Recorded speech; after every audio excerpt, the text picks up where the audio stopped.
4:59.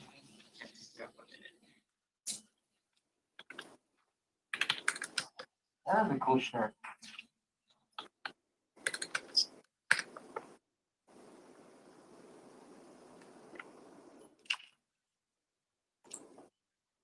We have both of the board members remotely. Yes, Everybody online? as far as I know, yes. Okay, we're ready. I'd like to call to order the meeting for the Anaheim Public Utilities Board. And we'll open up the meeting with a roll call of the members of the board. This is a verbal roll call vote. Board member Guyona. Present. Board member Bala. Board member Bala. Board member Abdul Rahman. Yes, I'm here. Board member Baroldi. Here. Board member Showalter. I'm here. Vice Chair Seymour. Here. And Chair Madrano. Present. Let the record show that 6 members are present. Thank you. We'll now go to public comments. I believe we received some public comments. Mr. Lee? Yes, there were 2 public comments received regarding, and they're actually from the same individual. And so if the board would like, we can give you kind of an update on what's going on with the situation. Is that okay? Yes, please. All right, so I have Janet Honaker, who has a little bit more detail on this item. Janet, would you mind giving the board an update on this item? Yes, I will. Mr. Chairman, a question was submitted via email on Monday from a representative of a resident in East Anaheim that installed new pavers for a driveway and afterwards discovered that an existing small underground utility box, which is located in the right-of-way and within the driveway, was no longer flush with the surface and could be a potential tripping hazard. I'm actually going to turn my camera on. Sorry, I forgot to do that. Our electrical inspector contacted the resident and met at his home that day and discussed arrangements for a crew to come out and set a new pole box with a traffic rated cover. The resident wanted to have his contractor pull up some of the pavers around the box first, and once that's done, he or his contractor will notify our inspector so that the crew can schedule to come out shortly after, a day or 2 to finish the work. The resident was satisfied with this arrangement and anticipates he will be ready to call for our crew next week. A follow-up email was received today by the same representative who stated that although the resident is appreciative of the help he is receiving regarding his issue, he stated concerns that APU's staff did not identify themselves before coming onto his property and didn't leave information on how to contact them should he have follow-up questions. So we're looking into this since it is part of our procedures to provide identification to our customers when we approach them due to the host of fraudulent activities we are all very well aware of that happen all too frequently. So he has our contact information, and as I stated before, will give us a call when he is ready to proceed. And that's all I have. Thank you. Sounds good. Okay. We'll move along on the agenda. The next item is the approval of the minutes for the July 22nd meeting. And This is John Seymour. I'll make that motion. motion made by Vice Chair Seymour. I'll second. Second was made by Baroldi. Member Beroldi. Yeah. We'll call for a roll call vote to approve the minutes. This is a roll call vote for item number 1. Board member Guyona. Aye. Board member Bala. Board member Abdul Rahman. Aye. Board member Baroldi. Aye. Board member Showalter. Aye. Vice Chair Seymour. Aye. Chair Madrano. Aye. The vote is 6 ayes, 1 absent, not present. Motion carries. Thank you. Next item, we have a presentation on the energy conditions update. We had an exciting weekend prior. A lot of different things going on, and so we wanted to give you an update on what happened. I'm sure you've gotten questions from friends and family members, and you've seen some of the newspaper articles. And so we want to kind of walk you through a little bit about what happened and be able to address any concerns that you may have. So let's go to the second slide, Peggy. And this is Friday, August 14th. So it was a pretty typical Friday. There was no excessive load. The temperatures were warm, but not excessive heat. And we were tracking what was going on at the state level. Nothing seemed out of the ordinary necessarily. But then we got to stage 2 in the afternoon. And for those of you who may not recall what a stage 2 is, the California Independent System Operator, who runs about 80% of California's electric transmission system, they declared emergencies to prevent what are called cascading outages. Meaning if there's so much load that exceeds generation, you can start tripping generators offline. When that happens, blackout, significant areas of blackout. So to avoid that, when they get to a certain reserve margin, then they will go ahead and order these emergencies to prevent that cascading situation. So that's what happened. We jumped into a stage 2. There was no stage 1 call. After that initial stage 2, we started talking internally about, okay, what's the potential? If we go into stage 3 in this type of heat, we really didn't want people to be without power for an hour, which is the typical duration of a rotating outage. So internally, we discussed that there were no limitations or restrictions on the time allotment for an hour. It just has to meet whatever the amount is. So the ISO orders to Edison, Edison orders to us how much we have to cut. So that's when we determined, well, why don't we do it for 15 minutes?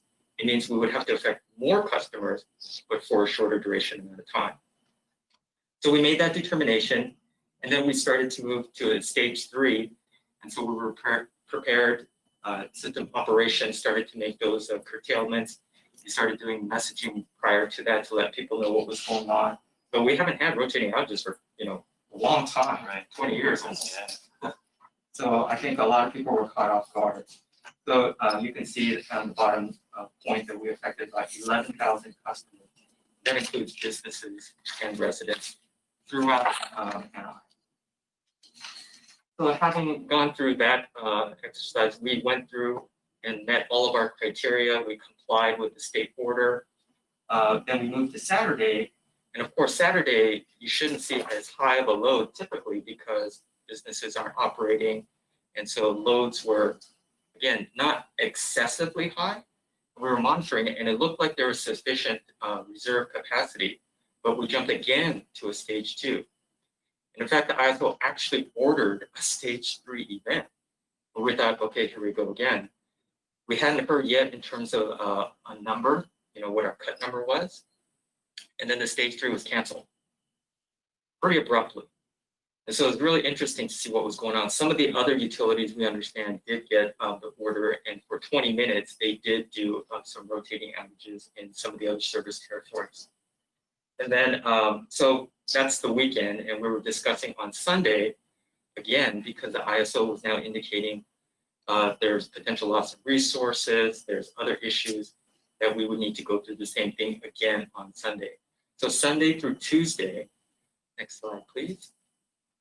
We were fully prepared to go back into stage 3 rotating outages yet again. The next slide, please. So Sunday to Tuesday, we were calling for voluntary load reduction, and this was going on throughout the entire state. We had our load reduction measures ready to go. We had voluntary load reduction. We had generators, like for example, this building, we could turn it on, help reduce load. So we did all the things that we normally do to help reduce load to meet the statewide issue. So one of the questions we get asked is, well, what happens if we don't? There could be very significant penalties associated with non-compliance. There's an investigation that's been ordered by the governor. And so the state is going to be looking at all sorts of issues related to this that weekend. And so it's in our best interest to comply with these orders. Even though it's it's a significant inconvenience for our customers, it's not worth what we would face in terms of penalties or other consequences cannot comply. So that's usually how we explain why we need to do something like this. Just to give you an example, on Tuesday was a very hot day. And that's actually when we hit our peak. So our historic peak is about 593 megawatts from 2006. And so on Tuesday, we hit 559 megawatts for our peak. And that's without the resort running, that's without a lot of hotels. That's without a lot of things, right? Because we're in the middle of a pandemic. So it's kind of interesting. I think that's partially what fueled this statewide is just because of that, how many days that were warm, it just built up this pent-up demand for space conditioning all throughout the state, which is why some of the load numbers started to rise. So next slide, please, Peggy. So this gives you a graphical visual about what happened. The bottom left shows you what happened on Friday. You could see where the red arrow is. That's 7 o'clock. So 7 p.m. you see that little dip, that notch there, which is when the rotating outages occur to reduce the demand. And then it's pretty much a bell shape. If you look at the upper right chart, that's Monday, the following Monday. And you can see that instead of that smooth bell-shaped curve, it's actually kind of cut off. And so what happened was, because of all the conservation efforts taken throughout the entire state, utilities pushing out messaging, Flex Alert, all sorts of messaging that went out. And of course, this is following the rotating outages that occurred. So everybody was cognizant of what's going on with the energy situation. We did get quite a bit of conservation, and hence that helped reduce our demand statewide. Next slide, please. So while APU was fully resourced, we had enough resources to cover our peak demand. We are still part of the entire balancing authority that covers much of California. And so when we were informed that there was some loss of generation on top of the heat that happened throughout the week, it prompted those stage 3. And even into the early part of the following week, we were told there were shortages and to expect more stage 3s. So this is Monday, Tuesday, even Wednesday. And they didn't materialize because, as you saw, they started to cut off that load curve. I mentioned about the significant penalties and the investigation that is standing underway. The next slide shows you, just wanted to, it's hard to read these in detail, but I just wanted to share with you that we went through a lot of communications. Social media is very helpful for this. So we pushed out messaging regarding stage 3 events, what's going on, links for more information. We have these load block numbers that people have on their utility bills, and the load block number will tell you if you're next on the list or in a group that's going to potentially be affected by rotating outages. And so we made that information available on our website and pushed that message out so customers can understand that they might be impacted, even if it's only for 15 minutes. Some customer communications on the next. These are some responses. And so in real time, a customer can respond to those alerts and stage 3 notices. And so some of the questions like, do we receive an alert before you power down? Maybe you could post block numbers, so we provided a link to that. We live in a mobile home. What is our situation? How do I check my block number? So in real time, we'd be able to respond to these individuals with these very good questions about what's going on, how we can help them. So the next slide talks about some lessons learned. The annual emergency exercise, summer readiness, all those things that we do on an annual basis, it really helps. So even though we've been doing it for 20 years, when you need it, you need it. And we absolutely were prepared for what took place over that weekend.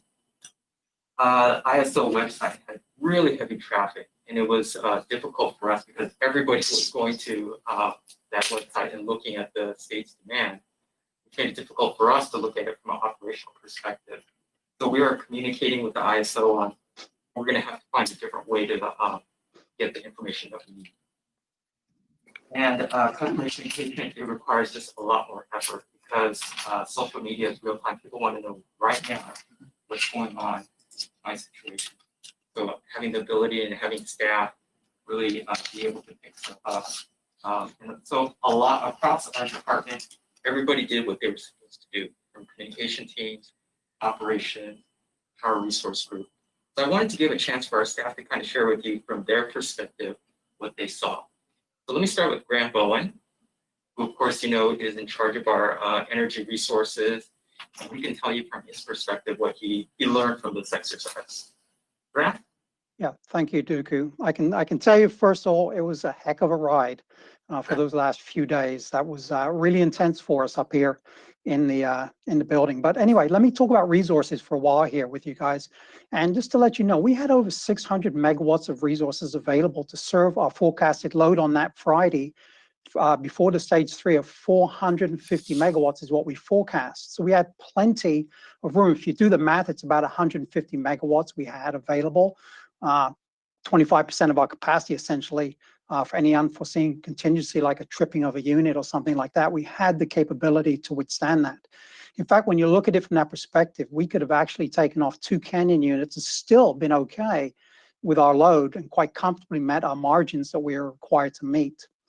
On Friday, most of our resources were scheduled to be run. The only exception was MWD at that time. There are hydro units and they're totaling about 10 megawatts. And simply the reason for that is just no water for them, so they won't be running typically during the summer anyway. We had all 4 Canyons units scheduled to run, including our Magnolia power plant. That's in Burbank, California. It's a gas-fired power plant. And last but not least, we had our IPP units in Utah, as well as all of our renewable contracts available for dispatch, which we did. So overall, more than enough resources to cover the expected high loads as a result of the forecasted high temperatures. I think that's pretty well set for us. But as you all know from experience, I think when you have these sustained temperatures coming along, you know, ACs start to run earlier and they continue running during the day. And that's what we really did see a lot of. So stage 3 occurred with a culmination of events, really sustained high temperatures on several days, high loads across the state itself, and high loads across neighboring states as well. And a single large unit that tripped off during operations on that day in Southern California. And as Dooku mentioned, this is the first stage 3 we've seen in probably 19 years, I think it is. We've had a sprinkling of stage 1, stage 2 emergencies over the few years, but they've been few and far between. So what is the stage 3? And what does that really mean? And what do all these stages mean? So as Dooku kind of pointed out, is stage 1 first is when you have operating reserves, that a CAISO has operating reserves that are between 6 and 9%. And that is available to serve their electrical load. When you get to a stage 2, it means you've only got operating reserves of between 3 and 6% to serve your available extra load you may have. And then when you get to stage 3, that's when it becomes really critical. You've got 0 to 3% available at that point in time. And remember that we had about 25% on Friday that day. So we had plenty of reserves to cover. But because the CAISO is, and the utilities are all together as one load, it all gets lumped together. Our load gets lumped together with all the other utilities, and the ISO effectively treats that as a combined load and capacity. So how did we do over the several days of this hot weather and these stage emergencies? I think I'd have to say we performed relatively well, considering we had several units that were a marginally lower output due to the higher temperatures in the area. So Bowerman and Brea and our geothermal units, because of the ambient air temperature and bringing that hot air in to actually cause combustion. But that's not unexpected for this kind of hot weather. So those are things we did plan for. So during the heat wave, we did have some concerns, though, about one of our units, Canyon Unit 4. It actually developed an oil leak during this time, but we were able to safely continue to operate that unit without jeopardizing the safety of the unit or the facility itself. What we do plan to do is take that unit out of service in October for depot level repairs. It'll take about 3 to 4 weeks to complete. Currently, all of our operational units are operational and available for continued operations through summer, should we see another warm spell come our way.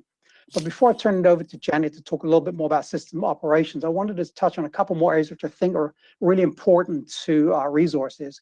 One of those is transmission and the other is energy storage. California has several transmission lines that are interconnected with the other states. And during the heat, we observed it was not only in California, it was that heat dome, and it was in other states as well. So it appeared over Arizona, New Mexico, Nevada. And unfortunately, with those states, they needed their energy as well. So they weren't able to deliver energy on those interties, those transmission lines into California to help us with our load on those hot days. And the last thing I'll talk about is the energy storage as well. I think these events will place a spotlight on energy storage as we move forward.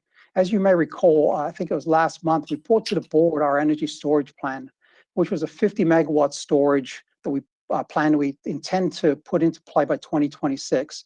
And I think from that presentation, it was clear that we believe as a utility that this should be an integral part of our power supply portfolio. And I think as well as the California, I think CAISO as well, I think they need to think about it in those terms as well, because the issues we face today will continue to be faced in the future. So what are the takeaways from this for us, for power supply? Well, first, our resources performed absolutely really well over that period of time. Considering they've been running and running and running in the hot weather, it's not unlikely that you'd have a trip of a unit. So we did remarkably well from that perspective. No units actually tripped offline, and we were able to maintain our service levels for that. And secondly, as Dooku mentioned, there will be investigations at the state level, and part of those investigations, there'll be a need to further, I think, consider local generation and energy storage, especially if we want to make the grid more resilient for the future. And I think this is especially true with the global temperatures we see continuing to rise at an unprecedented rate. So that's our kind of perspective. We were able to really meet everything, but we've got more days ahead like this. I don't think this is going to be the last. I think we'll continue to see more of these events come up, and so we really hope that the lessons learned are really to think about local generation, but also energy storage as part of a solution for what we think is a larger problem. And with that, I'll answer any questions. I'll turn it over to Janet to continue with system operations. Vice Chair Seymour, question. Yes, Graham, I have a question. Yeah. As I remember, we were looking at 2-hour energy storage batteries. And what I read in the paper was that the state was going to require 4-hour. Yes. And I wondered if you could clarify the difference between those two.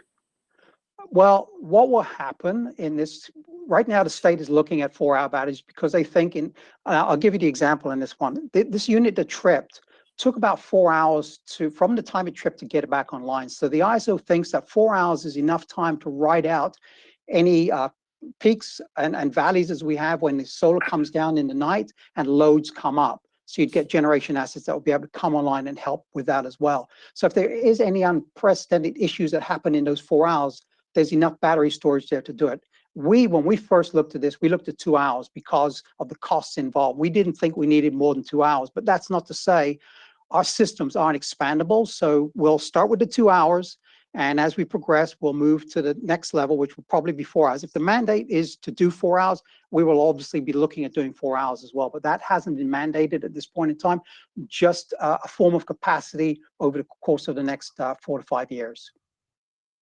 I think what you're going to see is some of the rules, market rules, and that I think they're going to change significantly because of what happened over that weekend.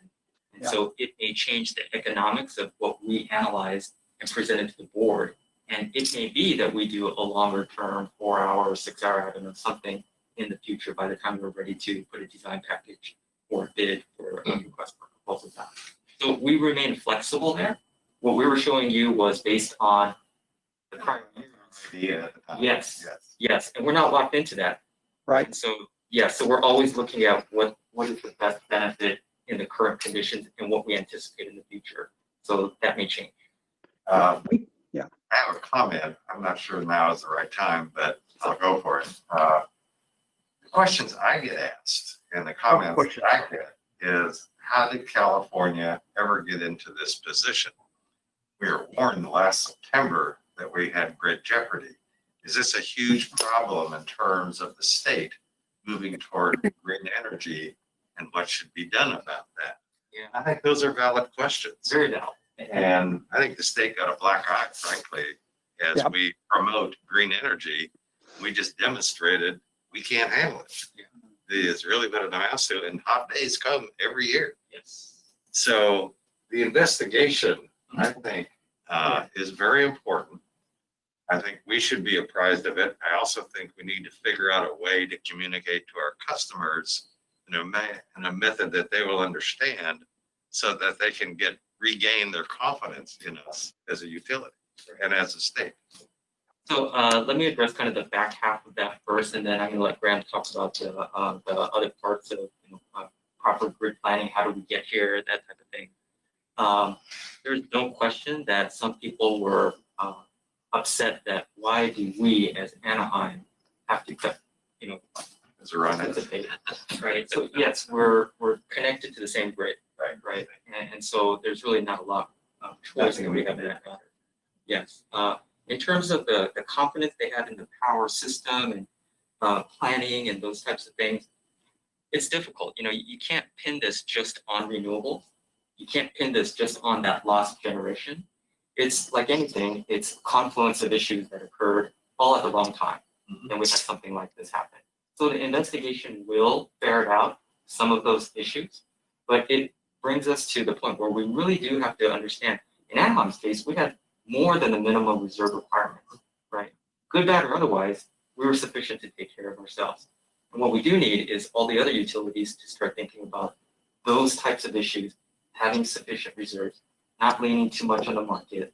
When we do these power supply updates to you every month, sometimes we all look at the power supply, the market cost over on the left side of that chart. And we all say, why don't we do more of that? That's the cheap stuff. Well, there's one of the consequences if you rely too heavily on the market and you don't have contracted resources. Graham, do you want to tackle the other part about planning? Kind of how did we get here? Yeah. So, there is a plan. The ISO has a plan. The state has a plan for planning margins, planning reserves, and identifying what units need to be retired and giving permission to do so. Now, like Dooku said, this is a confluence of issues because we've never been in a situation whereby we've had so much hot weather over so many states at the same time. I can tell you, had the weather just been located within California itself, the hot weather not crossing those neighboring states for as long as it did, we would have been able to get resources from the other states to help with the issues that we saw here in California. But this is not a 1 in 10 scenario that we discussed with the California ISO when we plan our markets every single year. This was a 1 in 100 event. We don't expect to see these kinds of things very often. However, as we've seen, it's happened, and we expect that it could happen again. So now we have to rethink that planning process, what that's going to look like. Do we retire all of the units and straight away, or do we try and find a way to stagger them and keep them going at cost at the end of the day? But also, you're going to get the other side of that coin, which are people asking, well, why don't you use more generation? Why don't you use more solar? Why don't you use more wind? And to Dooku's point, solar's great, but when that solar starts to come off and the load starts to ramp up, you really do need a gas resource, something capable of moving very quickly to offset that load increase. And those gas units are what does that right now. So to that point as well, when you look at the gas units we have down south right now in Huntington Beach area, some of those gas units that were supposed to be coming offline, there is now a question mark as to whether they will be coming offline in the near future. So those are things that the ISO will be discussing as part of the overall investigation. But to your point, I agree totally. This was an unplanned and unprecedented event. And, should we see this again? I don't think we're prepared for it. We are ill prepared for something like this to happen again. So it's a lesson for all of us at this point in time. I have a question. Just one second, AD. When we meet with new council members, new board members, we tell them what our priorities and goals. We tell them reliability is number one. Right. Because you could have the cheapest utility rates, but if you don't have a reliable system, as we found out, it doesn't matter. Right. You need reliable service to customers as much as you can. We try for as many nines as we can, essentially, when it comes to power and water service. And then, Yeah, member Abdul Rahman, you have a question? Yes, my question here, I was in LA last week also within that time of the stage 3, stage 2, and I don't see any impact to the LAWP, LAWP. Only I see it either with Anaheim because Anaheim is part of California ISO. I just want to see, this is one of the drawbacks by being a member of CAISO. If we balance the system ourselves here in Anaheim, would be much secure, more sustainable, and more better than to join Casio.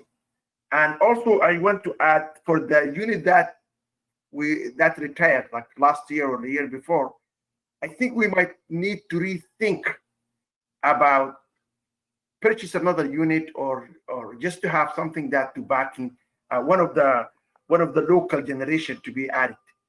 And this kind of thing, just want to make sure we have to have local generations to strengthen our local generation be much better than just to rely completely on ISO. Thank you. I'd like to make a comment too, whenever it's my turn. Member Showalter, go ahead. Okay, just a few thoughts. First off, just monitoring comments that were going on the Nextdoor app. This is just anecdotal, but people were definitely pretty mad, even though it was only 15 minutes. And Anaheim Power, like, rarely goes out. So it's funny to me that they're so sensitive. But one lady mentioned that her next door neighbor, who's handicapped, who lives alone, was on his stairway elevator chair, and he was only halfway up, and his power went off, and he got stuck. And so this poor gal had to go to her next door neighbor with her husband and get him down and everything. So even though, yes, it's only 15 minutes, think about the trauma for that particular customer. Just a thought, okay? You don't have to comment on that, but I'm just thinking of that. But the other thing is, I know this is like a 1 in 100 time type of event, but it is a result of decisions that have been made by the state leaders, because we don't have nuclear power. They don't want to consider natural gas as a renewable, even though it's a clean air type of fuel. And they're pushing that everybody drive an electric car. Well, what do you think is going to happen? And then with this pandemic, where the governor has everyone sequestered at home, now everyone has their air conditioning on. Instead of, let's say I go to work, everybody at my house goes to work, and so my air conditioning's off, and now just the building at work has it on for, all the 100 people that are there. So there's sort of, I realize it's kind of a combination of things, but I think they're pushing too hard on the sources of energy that just do not provide the reliability needed to be stable. And, maybe this is something that Janice and her group needs to look at, to push back hard at the state level, that, maybe we need to loosen up some of these percentages or include natural gas as part of the combination of energy sources, or let's get San Onofre open again. It's cheap. Okay, that's my rant. I'm done. Thank you, Member Showalter. Any other questions? Seymour. I think Julie makes some good points. My question is, do we have a seat at the table at the state level so that we can communicate our concerns and point of views? Yes. Okay. So let me start with that, and I'll kind of work backwards. That's okay. So do we have a seat at the table? Yes. It's always better for us if we can collaborate with others, and that's what we're doing. We have other utilities. We have joint powers groups. We have groups that help us in terms of advocacy at the state level. And so we're talking to all of them about trying to push our message of reliability, how essential it is, how we have to have sufficient resources and all those things. So what everybody shared right now with the level of frustration of what's going on, utilities have that same frustration, no question about it. And so in speaking with other general managers, they're pushing on their legislators. But let me kind of give you the counterpoint why it's not a simple fix. First of all, when power plants in Glendale, there's one in Carlsbad, whenever gas plants are going through the permitting process, it's not a whole bunch of people from across the spectrum who are talking about why it's necessary. Most of the people who are advocating against those projects, and they get the regulators' ears. And so while we want to point our fingers at regulators, there's a strong push from environmental groups, other advocacy groups that don't want to see any more natural gas. Just think about what happened when Aliso Canyon happened, right? So it's not that easy to say, well, just regulators, you go fix it and put a whole bunch of power plants back in the air. Because then you're going to get the counter argument to that from a lot of other environmental groups who are going to say that's absolutely unnecessary. Why are we going back to what caused the heat dome in the first place, which is greenhouse gases and those types of things. So, so I caution you with just trying to make sure that we understand that it's not like we can just push the rewind button and go back and have a whole bunch of other resources there. I don't think that's going to happen. Where we're going to go is we need to have better planning, better modeling to be able to handle these 1 in 100s, because from 1 in 100 it's going to become 1 in 50, 1 in 10, 1 in 5 at some point. And so if we don't have good planning to get to those situations and be able to address them, not just through additional resources, but also through load reduction. That chart that I showed you was not, we got a whole bunch more resources. It's that we got demand reduction.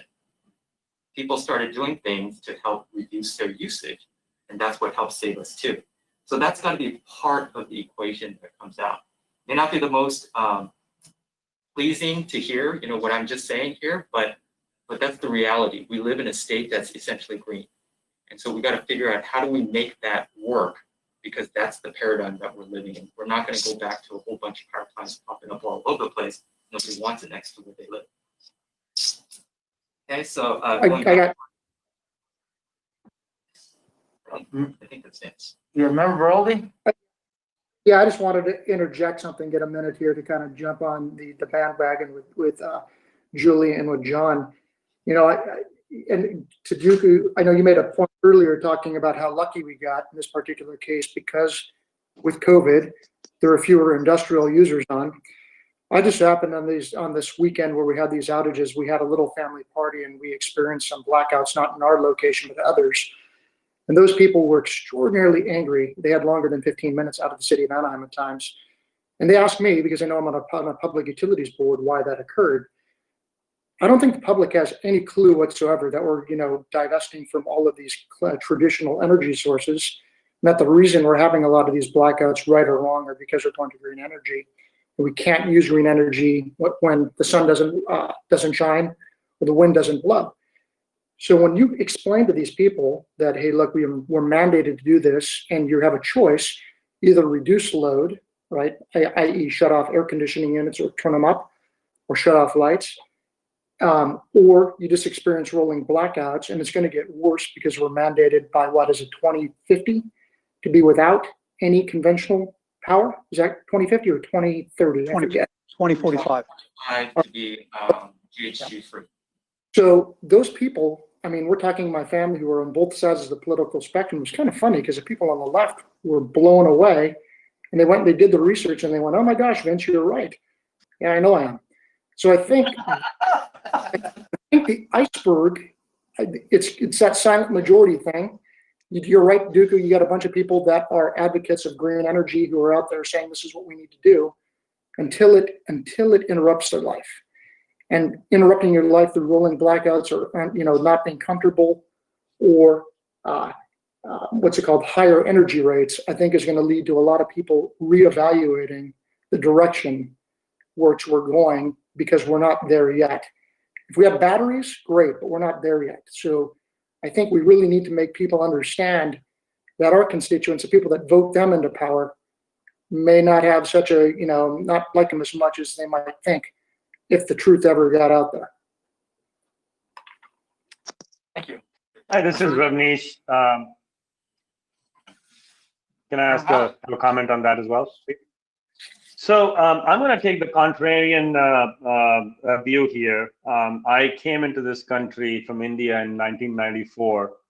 And I think 3 years, I'm not sure exactly when, I was in Huntington Beach, and we had many times we'd had rolling blackouts, and I don't think that we had reliance on renewable energy, et cetera, et cetera, et cetera. So I'm not sure I buy this argument. But personally, I think we need more resources that need to be made available. We need to have more collaboration, communication, like you listed, Duku, earlier on in your presentation. But I won't necessarily, I don't buy into the conversation of it's only happening because we as a state, we're trying to go green. That's just my opinion. Thank you. Thank you. Lee? Yeah, so just to kind of backtrack and address some of the points, the commentary from Member Showalter had to do with, what do you do when somebody's handicapped and they get stuck, right? And you've got elevators and other things, and it does cause an issue. And we've had a couple of people contact us saying, how dare you shut me off because I have a medical condition or what have you. So I think the thing for people to remember is power outage can occur at any time for any reason, whether it's a balloon or a car hit pole or some unfortunate, critter getting inside machinery, whatever it happens to be, it could happen at any time. Now we try our best to mitigate them through automation, undergrounding, you name it, but we can't guarantee 100% power. That's why we try for as many nines as we can, because we know that we can't guarantee what's happening in the world around us, lightning strikes, et cetera, weather and storms. So what we tell our customers is, we try our best to provide you reliable power, but because we can't guarantee it, if you're on a medical device, we highly recommend, and we actually have a rebate. We can give you up to $200 if you have a medical device, whether it's a breathing machine or what have you, that you can get a rebate from us to help you back yourself up in the event that there is a power outage. For somebody who has work that they're doing from home, right, with teleworking and such, we have a $50 rebate for uninterruptible power supply. So you can buy a little, battery system. It'll protect your cable modem, your computer, and a few other things, so that you can keep essential work. So there are some things that we want to encourage and educate our customers that you have to do certain things because there's no such thing as guaranteed power. In terms of comments from AD regarding local generation needed, that's what we're doing. That's absolutely what we're doing here in Anaheim.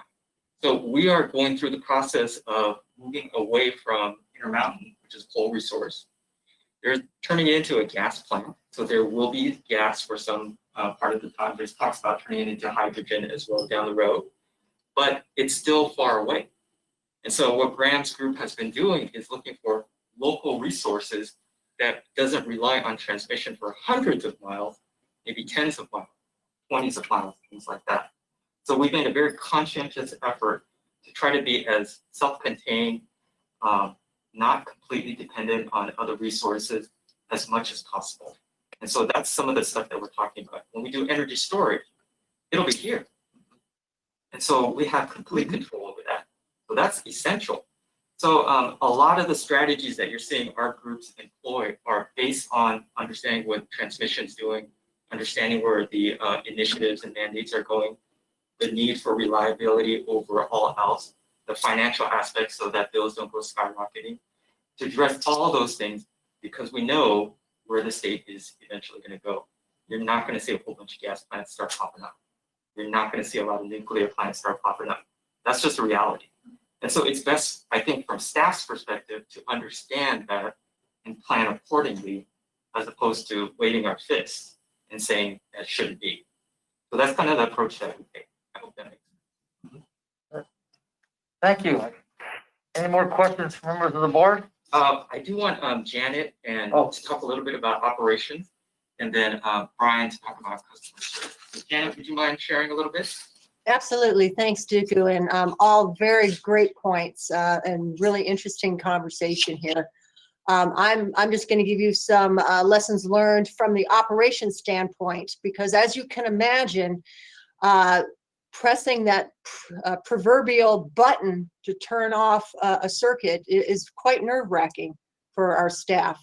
And fortunately, we have all those procedures written and in place. We have training, as Duku had mentioned, annually on how to do this. But when you're actually called up to do it, it's still a bit nerve-wracking.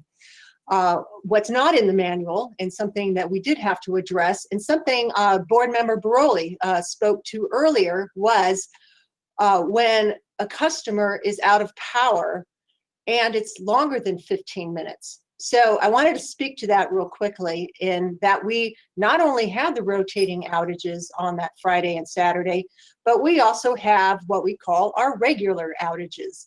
And on Friday night, for example, we had 3 transformers, small area outages. The equipment failed due to the elevated heat. And so, but we realized the customers won't know the difference. So when they're getting messaged that the stage 3 alert has been terminated, everything is back to normal, the rotating outages have ended, and they're still out of power, they're going to have questions. They're going to think they were left behind. So what we did was we got together with our customer service group, and we had our customer service folks call individually those customers that were experiencing an outage not related to the rolling blackouts. They were related to equipment failure outages.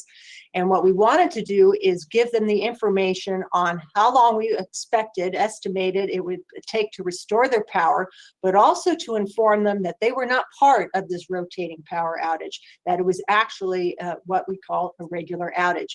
They were very appreciative that we made those calls. We probably made about 75 calls in all on that Friday night to these individual residences and businesses, and to inform them. And some of the feedback we did get was they appreciated that it was only a 15-minute, it didn't relate to what they were experiencing, but from what they were hearing in the news, they were appreciative that we had thought about shortening that duration to 15 minutes versus the hour they had been hearing from their neighboring utilities. But they also appreciated that one-on-one contact to know that we were thinking of them and that we were concerned about what might be going through their head at this, unprecedented time. So that was one of the lessons learned that we will continue to do, that should we have these multiple outages in concert with the rotating outages, that it is important for us to reach out to our customers to inform them what's happening. Another note, part of our procedures, so not really a lesson learned, but when we do have customers or a circuit that has been impacted by a equipment failure type outage, we will not rotate that circuit during a rotating power outage. We will skip that circuit and go to the next, so that we don't impact those customers twice with a regular outage and a rotating power outage. So that's just one of the things I wanted to inform the board, that we do take that into consideration. Another thing that we considered during all of this mayhem was we have added circuits to the system. So for instance, we've added Harbor Substation, which has many feeders coming out of it. And we've transferred customers from one circuit to another to transfer load and more balance the system. So we needed to ensure now that our information we have, the block number, the circuit number, and the address all corresponded and were updated based on all the reconfiguration and the changes we had made just recently. So we did a real quick audit, working with our GIS mapping folks, working with our customer information systems to ensure that information, that block number and the messaging we were sending out to our customers was accurate. I think the lesson learned there is that we're going to want to do that on a more frequent basis, a regular basis, to ensure so we're not, caught hurrying through that process. So that is one of the things that we really want to pay attention to as well. And lastly, I'll circle back a little bit to Board Member Showalter's comment on the Lifeline customers. And as Duke had stated, we can't guarantee the power will always be on, and so we communicate that they need to make some provisions if they have devices that they need to keep going during an outage.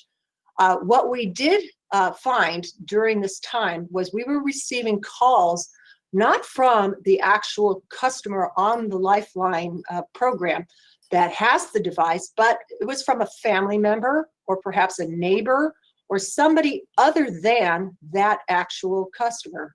And I think as a follow-up, it's important for us to get some emergency contact information from our Lifeline customers. So in the event that we need to keep somebody informed that may not be aware of what's going on in Anaheim, but they are aware of their relative who is on Lifeline in Anaheim, that they can convey that news to them, at least keep them informed, and that we can keep their families informed of what's happening.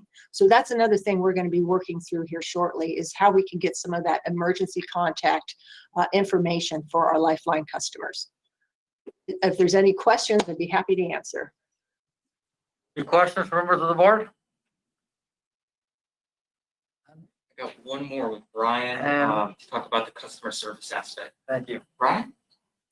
Sure, just real quick. I think Janet really touched on a lot of the activities that our customer service team engaged in during the outage. We also quickly opened up our call center because the Flex Alerts lasted until 10 p.m. We made sure we had call center reps and a supervisor available until 10 p.m. We changed our our voice response system to alert customers about the Flex Alert, both in English and Spanish. And we also gave those customers that suffered the regular outages, as Janet mentioned, a $100 bill credit. And interesting anecdote, we did have a customer that suffered through that outage that was 8.5 months pregnant, and we offered to put her up in a local hotel for the evening. So that's something that we did. And when we followed up with that customer, she did thank us for putting them up in the hotel. And she also mentioned that she knew Edison would never do such a thing. So that was kind of a nice feeling. So I think our customer service team really responded quickly. We were open till 10 p.m. all the way through Wednesday during the Flex Alerts. And we were able to answer calls and then call out, as Janet mentioned, to all those customers that are suffering from regular outages. So we were doing double duty, receiving and making phone calls. So I just want to touch on that example that Brian gave. So Janet found out about this situation, 8.5 months pregnant. Oh my gosh, the outage is going to take a little bit longer than a normal one. So what do we do? So she made the decision, we're going to put her up in a hotel. She coordinated with Brian's staff to help make all the arrangements. And then afterwards, because that complex was going to be out for some period of time, Janet's staff and Melissa Siphon, who you know, they drove out to that complex with bottled water and just a little small bag of goodies and things to share with those folks and talk to them about what was going on and to explain. And so we really try to go above and beyond with customer service because we know that this is a significant inconvenience when it's longer than a 15-minute time frame. Excellent. Yes, great. Any other questions, members of the board? I see something on the. Yeah, we can ignore it. Okay. Okay, we'll move on to next item is a presentation on the groundwater treatment. Okay, so we've been talking about groundwater for quite some time with this board and what do we do and having taken wells offline, et cetera. So Michael's going to give you an update on where they are, or Michael and staff. And I think I'll let him do the introduction. Michael? Yeah, thank you, Dooku.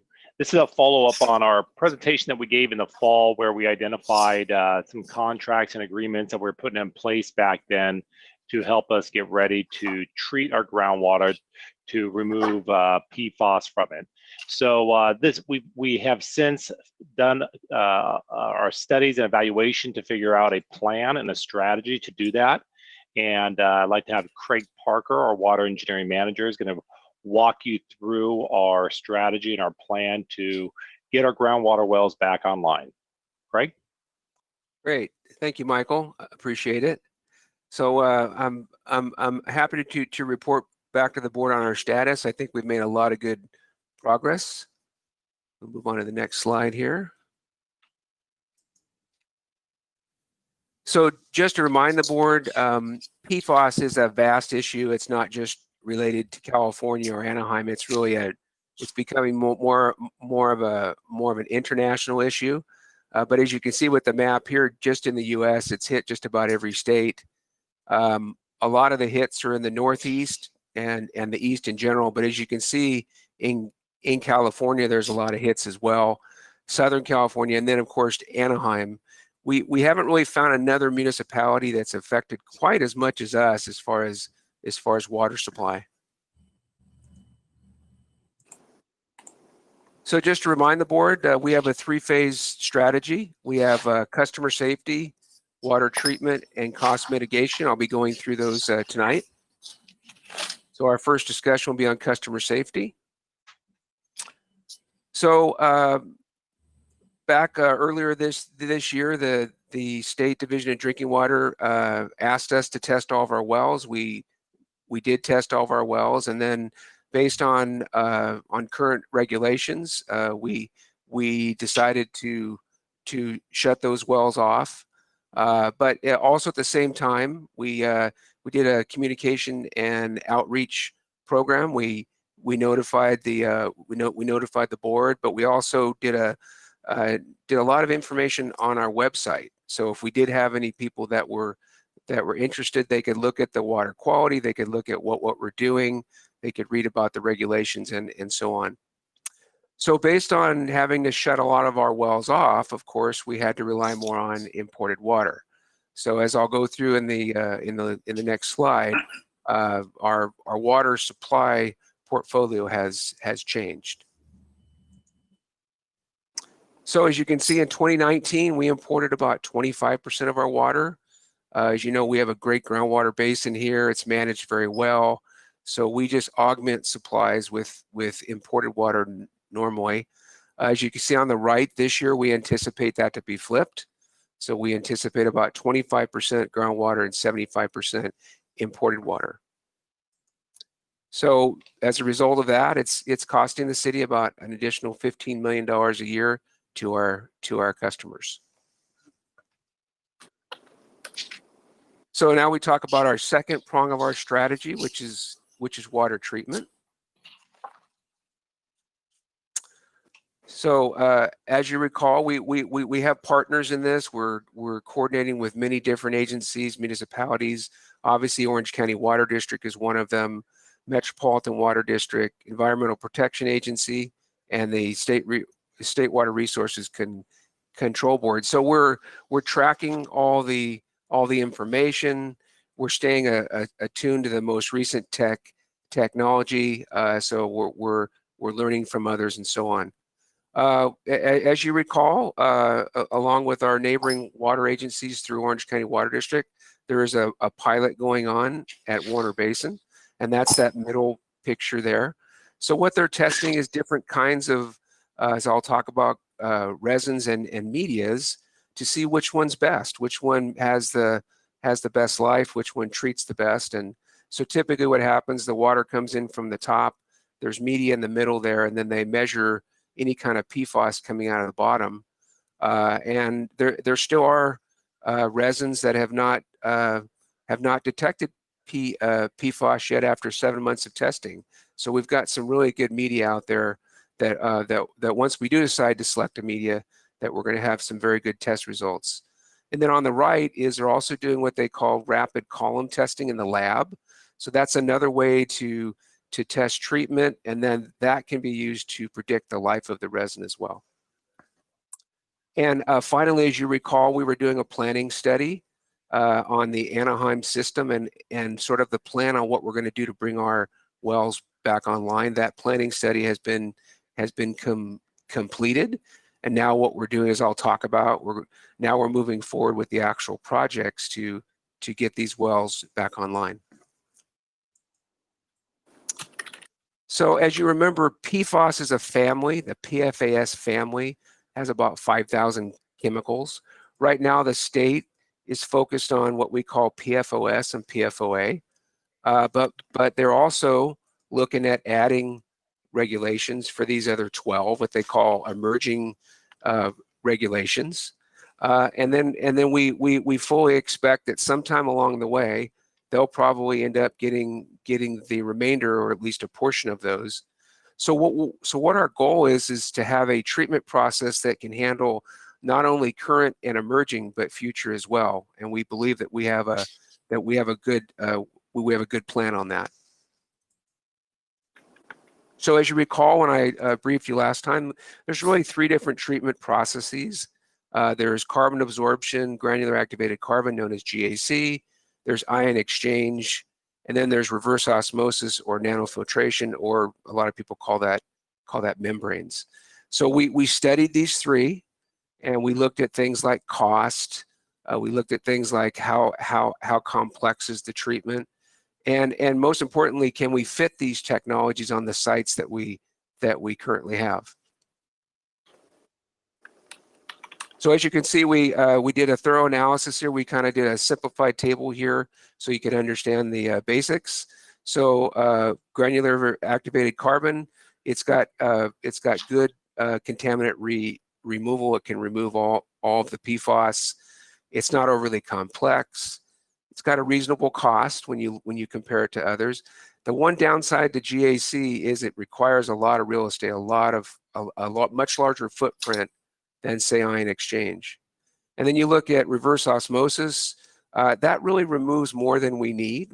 It's really designed to remove like salts and things like that, which are much more difficult to remove.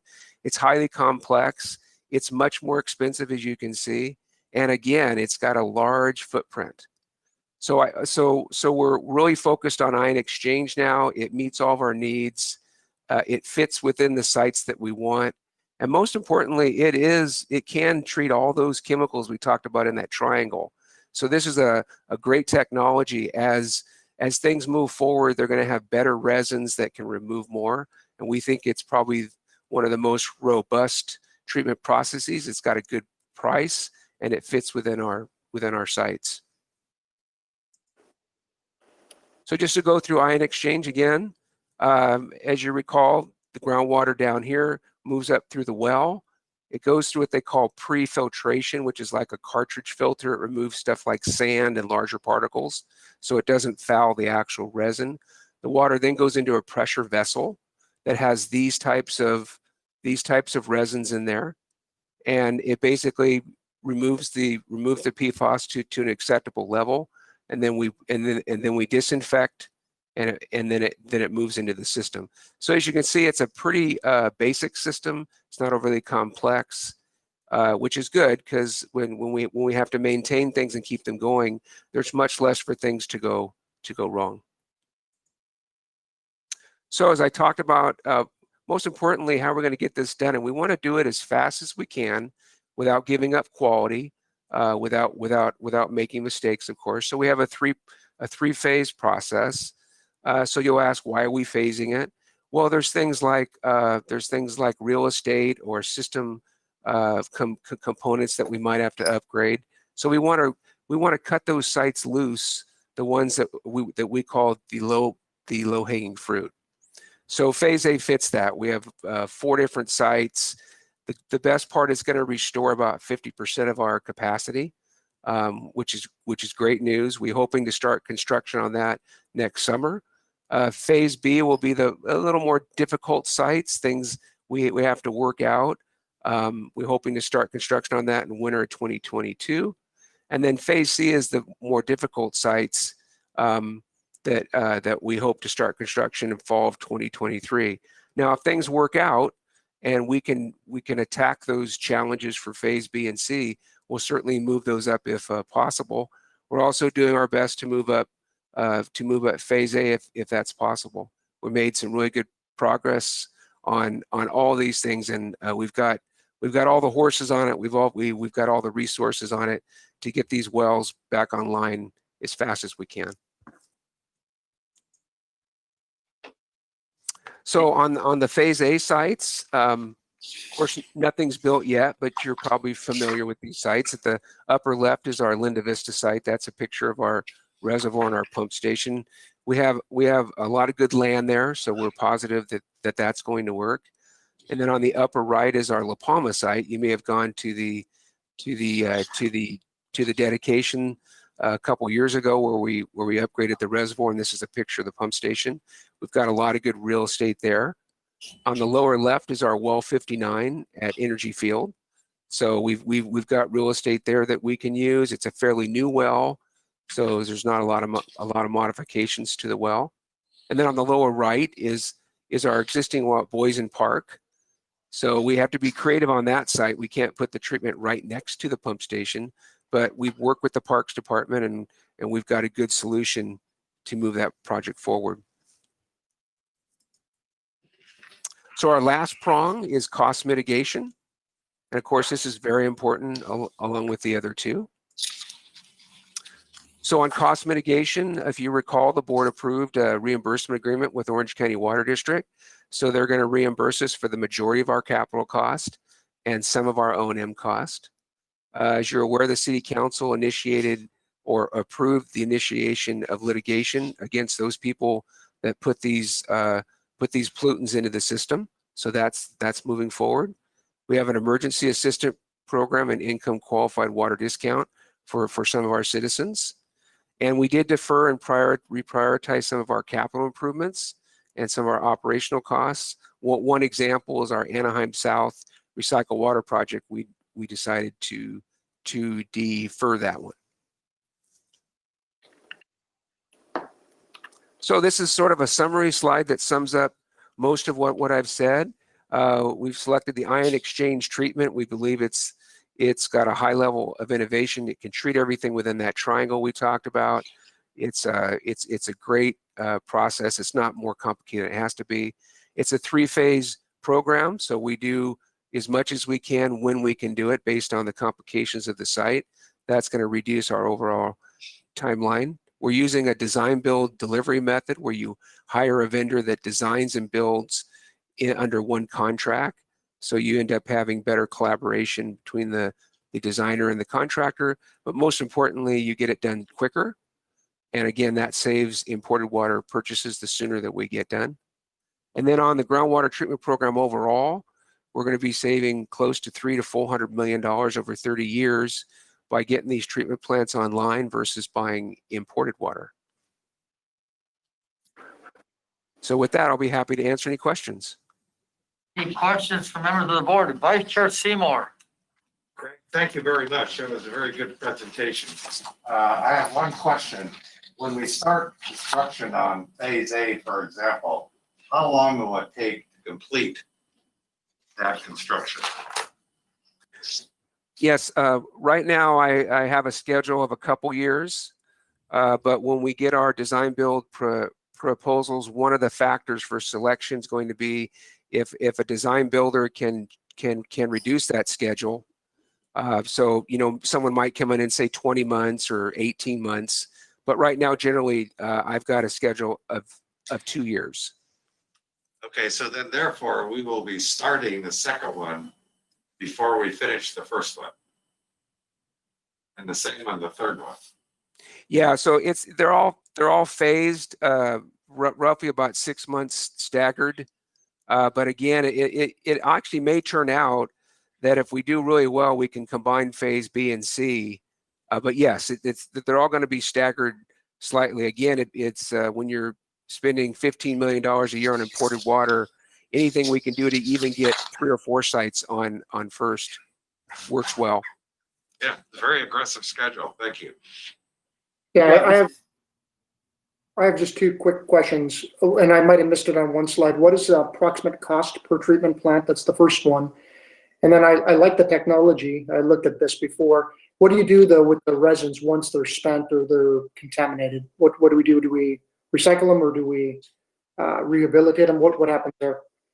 Wash them? So on the cost, it's really dependent on the package, but generally these sites are going for a well of 1,000 to 2,000 gallons a minute. It's about $5 million for our overall program, with which we've got the 14 wells and multiple sites. We're looking at $100 to $200 million in that range, and I give you a wide range like that because it's really going to be dependent on if somebody's aggressive on these design build guys. On your question about the resin, right now they can dispose of the resin in landfills. I had a discussion with one of the resin manufacturers, but there could be a possibility where that won't be allowed.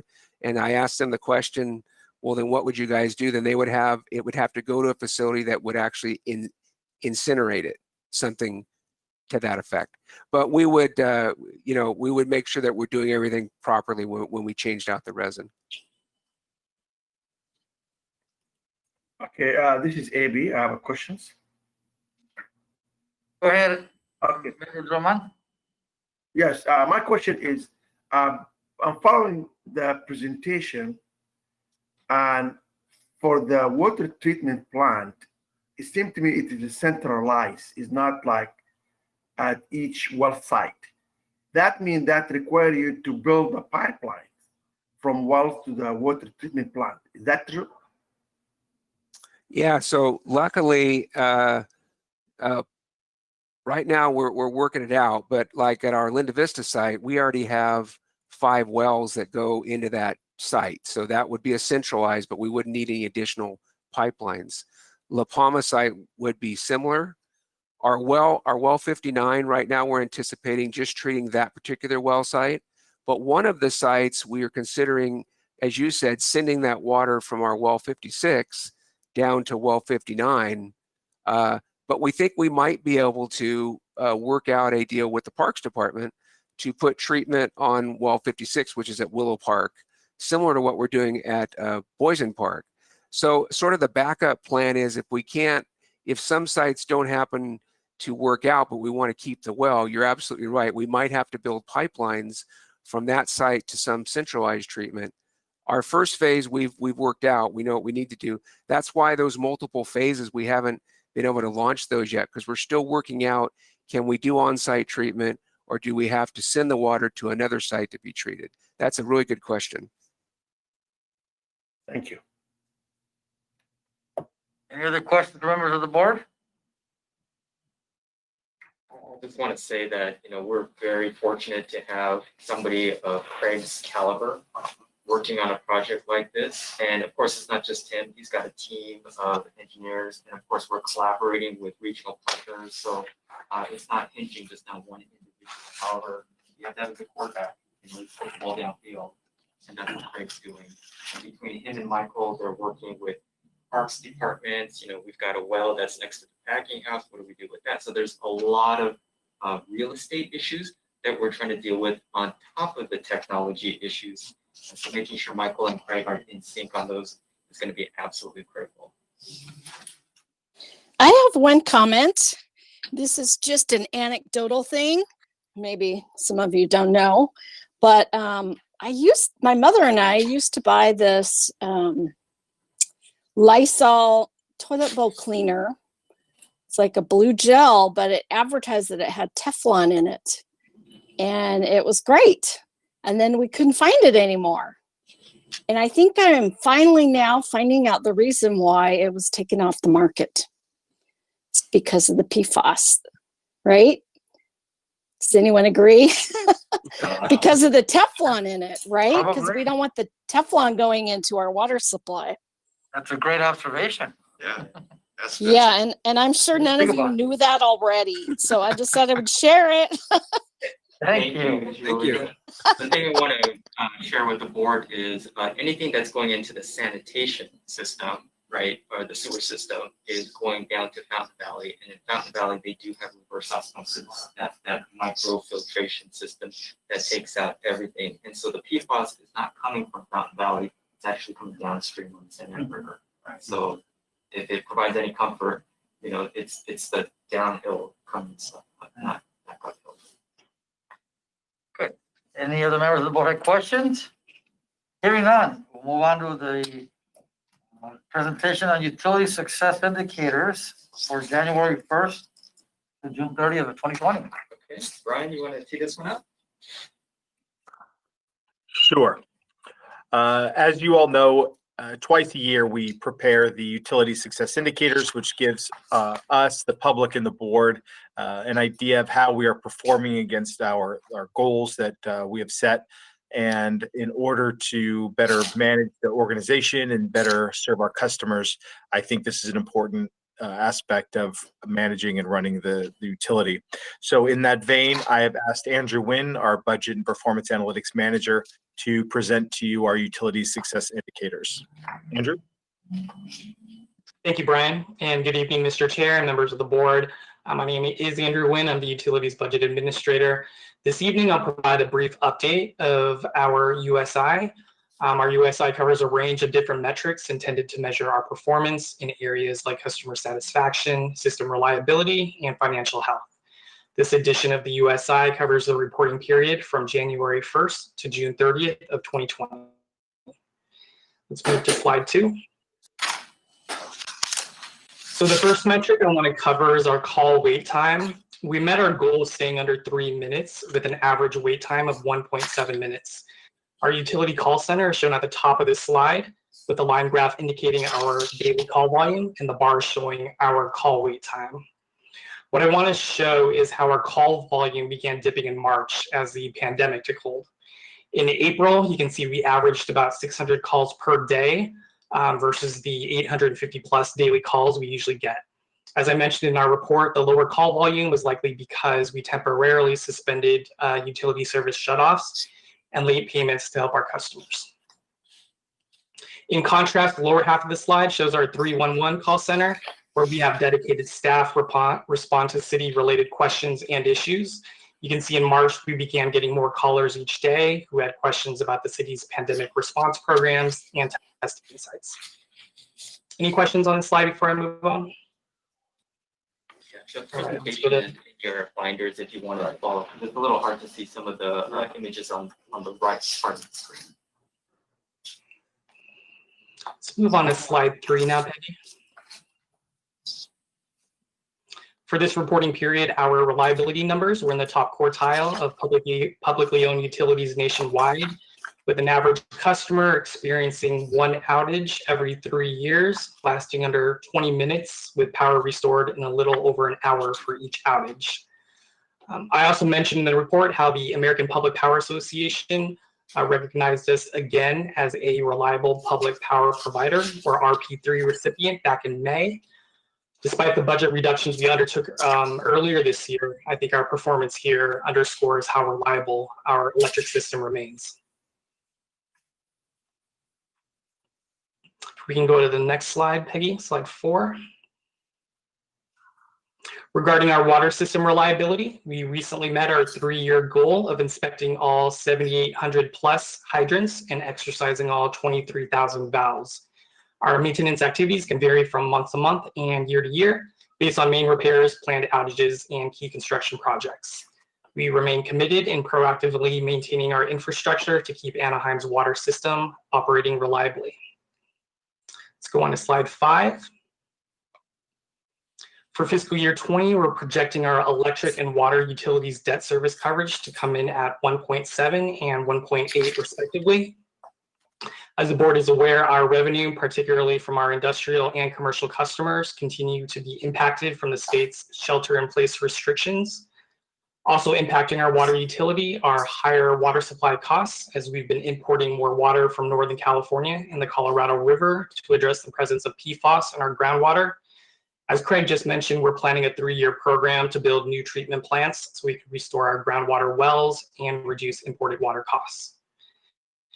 Meanwhile, our entire finance team continues to monitor our utility revenue and expenditures very closely, implementing cost-cutting strategies to refinance higher interest debt. We restructure our contracts whenever possible and reduce discretionary spending. Let's move on to slide number 6. And finally, in close alignment with the city's efforts, listed are some of the things we've done to help our customers and the Anaheim community during this pandemic. We've provided energy efficiency kits to frontline workers and over 100 activity kits to residents impacted by school closures. These kits include a model utility truck, a coloring book, and other fun activities. In terms of customer assistance, we've granted over 6,400 bill extensions and over 900,000 in bill deferrals. We've also temporarily suspended utility service disconnections with nearly 14,000 avoided disconnections since March.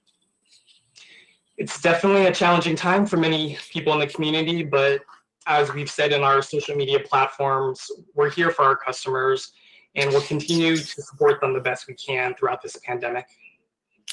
And last slide, Peggy. And that concludes my notes on this edition of the USI. I want to thank the board for their time and their support. And if there are any questions, I'd be happy to answer them. Any questions from members of the board? Hearing none, thank you. I'd like Mr. to, Chair. board members, I'd like to just interject something regarding Andrew's key indicators, specifically where we look at that slide 3, which is the reliability numbers. And these numbers look really good. And I'm really proud of our folks, especially during these trying times. But I do want to point out to the board that this does cover just a half a year. And during this time, you know, that January through June, where weather is a little bit less volatile, it's relatively mild, and temperatures, you know, hadn't peaked yet. I just wanted to let the board know that we will see higher number of cable failures during the summertime, leads to longer durations of outages. And of course, come September, October, when the Santa Ana winds kick in and our overhead infrastructure is impacted. And then again, towards the holidays, when we tend to have an uptick in vehicle accidents. So we don't rest on our laurels with these numbers. They are low, very low right now, but I do expect to see them rise over the next 6 months. And you'll find in October, when we're doing the electric reliability report, it'll show you a full picture of the 2019 calendar year. And that's where you'll see some of those indices will get lower. And so they're not stretch goals. They're really targets that are meaningful to us. May not look like it here, but just wanted to let you know that we do expect some lower numbers as the year progresses. That's all. Thank you. And anything else? That's it. Thank you. If we see no questions from members of the board, we'll move on to the next item. Item number 5, we have an action item. The agreement to provide pre-qualified professional engineering services to support Public Utilities Department electrical projects. Right, and so Ms. Snedeker or Mr. Lee? yes, Janet is going to talk about this one. Janet, I think probably one of the questions the board's going to have is why so many? And so if you could wrap that into your discussion, I'd appreciate it. Sure, I will. Just a little background. You all probably have seen this before. It's a 3-year cycle. We utilize engineering consultants with specialized technical services to support our in-house engineers on the capital projects. For example, direct buried cable, generation plant, testing, maintenance, right-of-way acquisition, easement work, things like that are very specialized technical activities. So we begin this process every 3 years, and we pre-qualify these technical firms who are then eligible to submit proposals on specific projects with their services limited to $400,000 per project. So there is a cap on the services they provide per project. We typically see about $280,000 on average of award for these services per firm per project. So this year, we received 125 inquiries to become pre-qualified, and we pre-qualified 40 of those firms based on their requisite criteria we have, which includes experience, safety record, performance track, and financial stability. And you'll see in your attachments there that of the 40 consultants that were pre-qualified, it includes their city and state. So there are 11 companies that are in Orange County and 2 who are actually in Anaheim. To speak to why so many, 40, is these companies provide multiple services. They provide civil engineering, They provide electrical engineering. They provide both. And as I said, they're also branching out into substation work or branching out into generation work. So there's a multitude, a broad spectrum of work that we need specialized. Not every one of these consultants is qualified to work in a specific area. For example, they may be qualified to work on civil, but they're not qualified for substation work. So that's the reason we have a lot of interest in working in Anaheim. We have a good reputation here, and so we had a lot of interest, and we have a lot of diverse projects that we do work on to support that many consultants.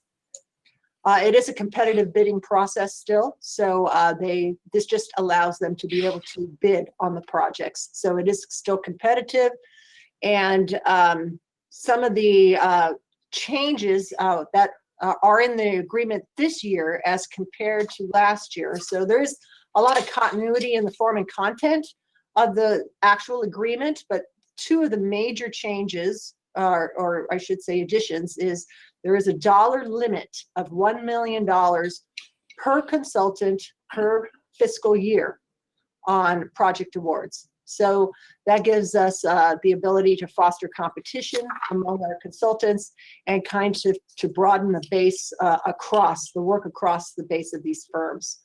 The other substantial addition is in section 25, which is the compliance with all laws and safety, so that we have procedures in place now. If there is a failure by the consultant to comply with all the laws and to rectify any unsafe condition that may create potential for bodily harm or property damage. That language is now in that agreement, solidified, and it was always in there, but we firmed it up a bit. And so these 40 pre-qualified firms will remain in place for the 3-year cycle. Firms can be added anytime in between. So they can submit during this 3-year cycle. And again, we pre-qualify them based on that criteria I talked about, and then they are added to the list. And I'm free to answer any questions you may have. Are there any questions from members of the board? No questions. Seeing none, then I guess we'll entertain a motion to approve the agreements. Just one comment I want to Oh. make. There's no guarantee that all of these consultants will receive an award. It is a competitive process, and so actually the majority of them will not receive an award. But it gives them the experience of looking at the proposals, looking at what the proposals come in at, and those types of things. So there is a benefit for them just to be on that list. Thank you. Again, I'll entertain a motion to I have a approve. question the- here. Of course, Mr. Chairman. Yeah, for the number 20, talking about errors and emissions. You ask about insurance coverage to how much?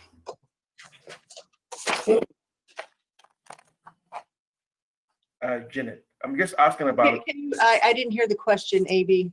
yeah, my question is for the number 20, errors and omissions.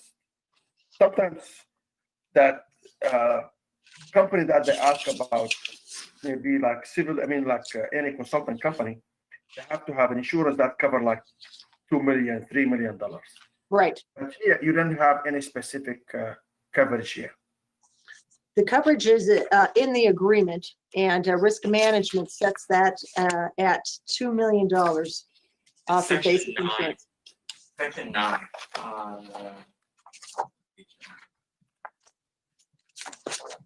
Did that answer your question, AB? Yeah, that's okay. Yeah, because I read it, but I don't see any like coverage here clear.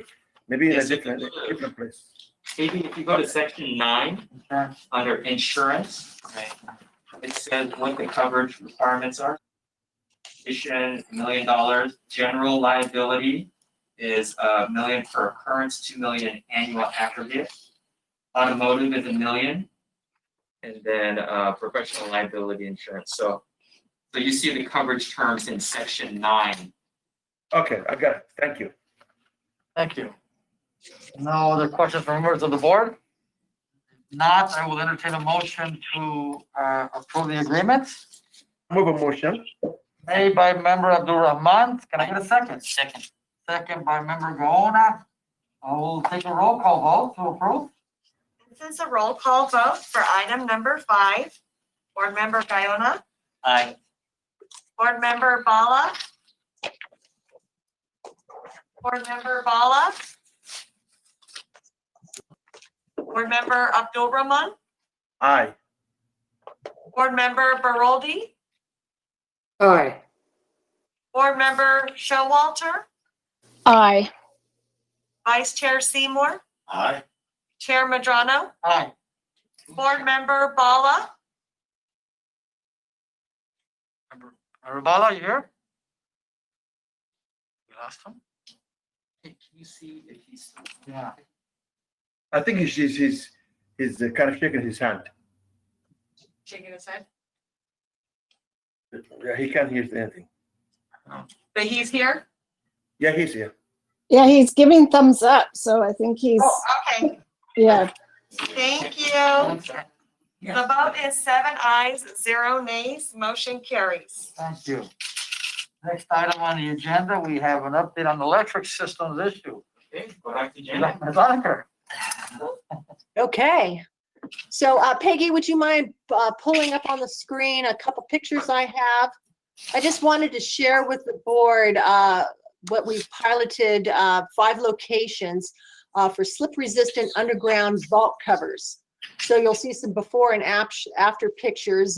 We piloted this for specifically, if you remember, we have some of these surfaces here that are made out of a metal grade. And what we wanted to pilot was if there was an alternative cover that would be slip resistant, particularly in areas where there's high pedestrian traffic. So that's our target area. So here you'll see this is a Patrick Henry Elementary School on Ramnea Drive. The before and after, you'll see these are customized vault covers. We've worked with our vendor to work with our particular standard of vault openings.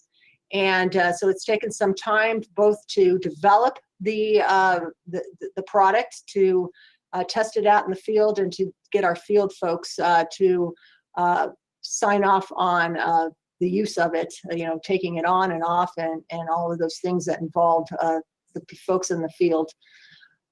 We are going to identify some additional areas, like I said, high traffic pedestrian areas, like you see here.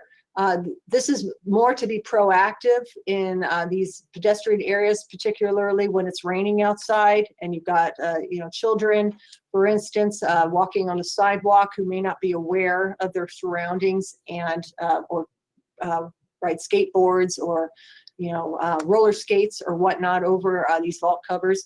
So we feel that this is a product we'd like to try out.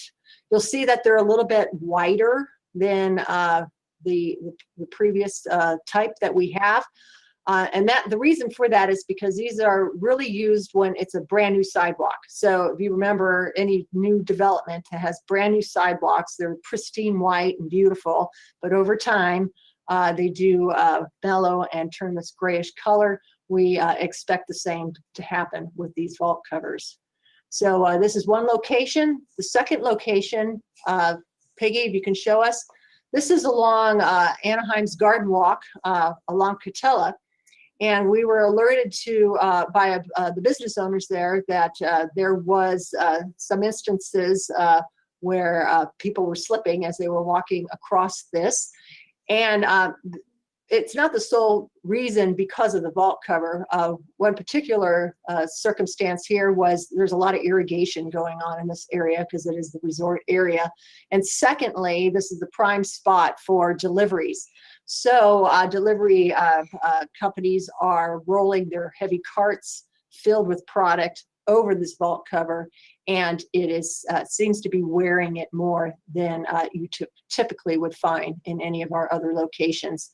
So we targeted this area as well, and this is the second location I wanted to feature. Like I said, we have 5 of these installs. We're identifying 5 more, and we will be rolling these out over the next years to change out some of these high traffic areas. You have any questions on that? Are there any questions from members of the board? Hearing none, no. Thank you. Okay, and then the second thing I had for you all was just wanted to let you know that we did complete our annual training with the Anaheim Fire and Rescue Fire Watchers, also known as the CERTs. It was a refresher course on what to watch for on a utility overhead infrastructure in fire threat zones. As you remember, that is part of our strategy in our fire mitigation plan. So our operations manager, Tracy Cook, last Saturday, along with other fire and rescue folks there who were also doing annual training, combined to go over what the components are on a power pole, overhead lines and equipment, and how to identify and report anomalies that could potentially lead to a fire hazard. So the fire watchers are frequently out in the field already, looking for wildland areas in the fire threat zones for fire and rescue. So it's good for us to be able to utilize them since they're already out there in addition to our troubleshooters. So we wanted to get this training completed before the actual fire season starts and prior to when the high wind conditions start. So we completed that training, and we will continue to do that annually. And that is all I have. Great. Any questions on that portion of the presentation? No questions. Thank you. Thank you. Next item, we have water system issues. Mr. Moore?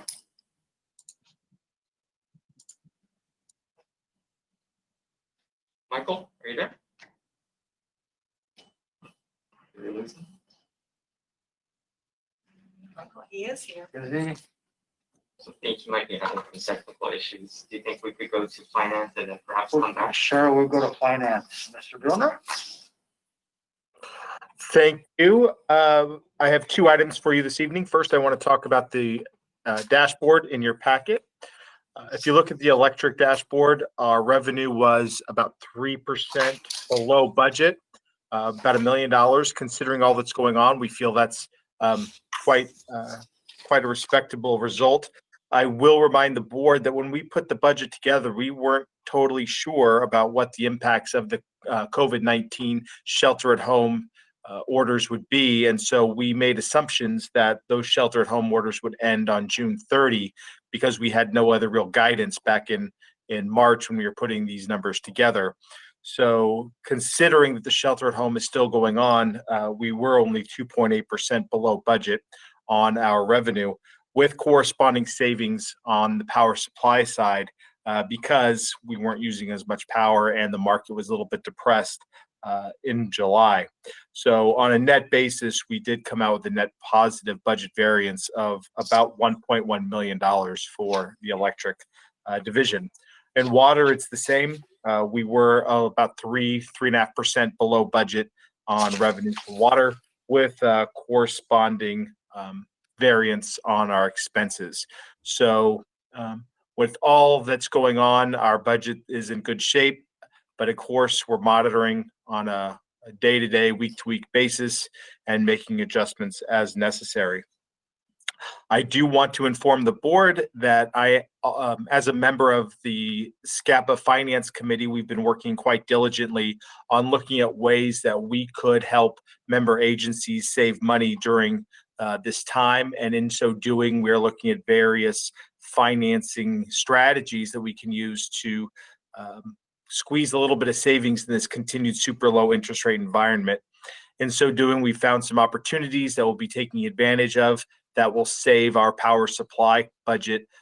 We're estimating right now about $7 million this fiscal year and $7 million next fiscal year in order to relieve a little bit of pressure in the event that shelter at home continues through the balance of the fiscal year. We do feel we're going to need that savings in order to make sure that our budget isn't significantly impacted as we continue through the pandemic. With that, I'm ready for any questions you may have. Times change in this big giant calculator. Amazing. Isn't it amazing? Yes, it is. Any questions?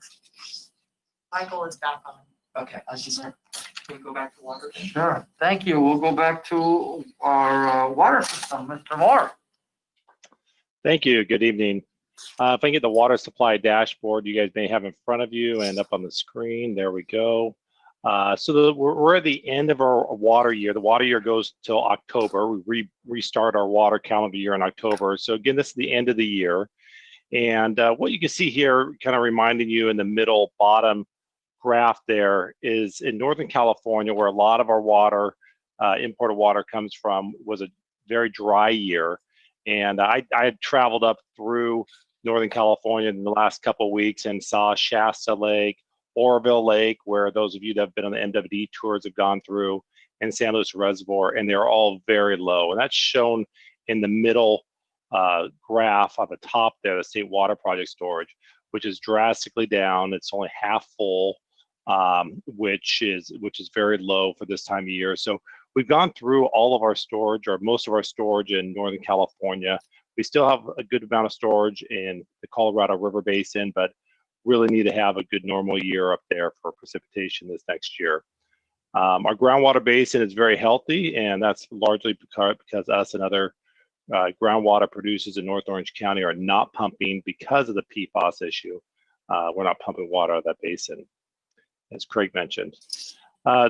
Any questions on the water supply outlook and where we're at kind of here at the end of summer with our storage accounts and water supply? Any questions from members of the board? I get a couple other updates, if there's none on the water supply.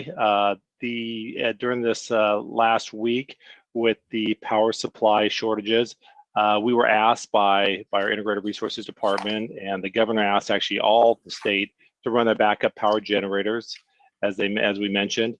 So we operated all of our backup power generators that we had operating for the 2 wells that we have still online, and our backup booster pump stations, where we have backup generators that are there to run in the event of a power outage, meaning electrical power outage. So this time there wasn't a power outage, but in anticipation of needing to reduce our load, we reduced about 1.5 megawatts by operating our generators over several days, and they operated good. They took load off of our City of Anaheim's system, and so they worked effectively. And it was also a good test for us too. We haven't operated them. They're typically there for an emergency, such as an earthquake or power outage. So we don't typically operate them for several days when we test them. So one of the things we found out, several things, lessons learned we learned from this running these generators for several days, was they use a lot of diesel. And so each one of them used about 600 gallons of diesel each. So when we called after one day, we called our normal supplier to refill a couple thousand gallons of diesel. They were quite surprised and weren't ready to meet our order. So it was good practice for us to find backup, other ways for us to get diesel deliveries to these generators to keep them going in the event that we really have a long-term emergency that we got to handle. And lastly, with the normal operations have returned in the water system. We've during the COVID-19, we kept social distancing and changed our operations and reduced maintenance. But one of the things we slowed down doing was flushing our water system throughout our city. We do in order to keep water quality high. So we did that for a short period of time. Didn't have any adverse effects on our water quality, but we didn't want to keep from keeping our water quality at the highest level. So you may see in East Anaheim, in particular the Hills area, us going around doing flushing again. We put up signs where we do that flushing so people don't think we're wasting water for no reason. So that's really to improve the water quality of that area. We're continuing the flushing program. And those are all my updates. Any questions, members of the board? Hearing none, thank you. Move to power supply issue. Mr. Bowen? Thank you very much there, Mr. Chair. So first month of a new year for us in terms of generation and the power supply dashboard. So a couple things to note there. One is that we're actually got 0 derates and outages for the month of July, which is really kind of unprecedented, I think. You noticed for the last several months you've been seeing outages there, or derates, major derates. You're not seeing any, so that's good news. Kramer's gone, so that obviously helps. But with regards to total renewable generation, we were actually generating a little bit more than we expected in July, and that's really because the wind picked up and we were having some of those wind events, and it helped to increase our generation. So that was a good thing. With regards to conventional generation, a little bit of a different picture, right?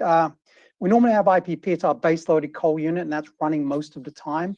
But with the prices being as subdued as they were in July, IPP really didn't run in the evening hours. So that we saw a decline in operations of IPP, but we did see an increase in operations for Canyon Power Plant and Magnolia Power Plant, which are gas plants, because they're needed in the peaks. And in that early evening hours, as you see the ramp up of our load within Anaheim. So those were good things we got out of that. Overall market purchases for wholesale, as you can see, or sales, sorry, as you can see, we actually sold a lot more than we expected to sell based on our forecast. That's good news, and we hope to do more of that because we want to keep that revenue in our back pockets for when we have the winter days and we start to see less revenue generation. So good news all around from that perspective for the first month. If you turn over to the second page, which is the renewable portfolio itself, nothing much here has changed from the perspective of renewables, except a little increase in renewables. So wind itself, so that's about what we see there. But everything else, for the most part, is held static. And obviously, coal usage has come down a little bit because of the fact we weren't operating the units, the IPP units, in those shoulder hours. And lastly, the average cost by resource type. And if you look right now, the California ISO spot market price is about 2.8 cents. When you see this in August or in September for August, expect to see that price, because of what we saw with these unprecedented heat waves in August, really push itself up to probably closer to the range of between coal and solar. So you see, and we've seen this before where the ISO prices spike because of gas in Aliso Canyon a year and a half ago. We're seeing the same thing happen here because of this 1 month. But we expect to see those prices start to moderate as we get closer to October as well. With that, I'll answer any questions you might have with regards to the power supply budget. This comes into the story of, do you want to be short your portfolio? Do you want to be long? You know, during rotating outages, it was good to be long. You want to be long. Yeah. Oh, yeah. Any questions from members of the board on this? Okay. Good. And Anything else, Mr. Bowen? That's it for me. Thank you. No, that's it. Thank you. Thank you. Update on enterprise risk and compliance. Lena? Thank you very much. Good evening, members of the board. I have 2 items I'd like to highlight for you this evening. The first one, I wanted to give you a brief update on the legislative and regulatory affairs. August 31st is the last day for the state bills to be passed and sent over to the governors. And recently, the legislature has been focused on topics other than utilities. And because it's so close to the end of the session, we're really unlikely to see any bills related to the power outages, the rolling blackouts. However, the governor is taking this very seriously. As you may recall, Governor Gray Davis was recalled in early 2000 because of the power outages in early 2000. So there will be investigations. We will be part of that. We'll be looking at this very closely. Next year, I do expect there'll probably be a couple of bills introduced related to this. There could be bills related on customer communication, making sure that they're happening more frequently. There's a little more notice on the outages, as well as resource reliability and resource adequacy. And when I say that, think of the storage bills, maybe some large storage bills that we've kind of fought in the past. They may use this as an example of why large storage is needed in California. Also, some of the geothermal bills. Geothermal is a renewable energy, but it's base load. And so it's there kind of when you need it in these types of circumstances. So again, we may get lucky this legislative session and not see bills related to this occurrence, only because there's really just such a short time left in the current legislative session. And that again is dictated by law. It's very hard to change those deadlines. We do still have 2 beneficial water bills that are continuing to progress, which is really amazing when the legislature's been so focused on COVID and other issues. And as a reminder, it is AB 2560. That is the bill that provides transparency to how advisory levels are set for emerging contaminants, for example, for PFAS, PFOA. so that we'll have more time to understand that the advisory levels are going to change and to prepare for that. The other one is Senator Morlock's bill, SB 1368, on the fire hydrants. And again, that's a bill that if it were, right now there's about 80, there's lawsuits against about 80 utilities related to how we charge for fire hydrants. Right now, that's part of our water services. There is an effort through these lawsuits to have that be some type of a safety service charge.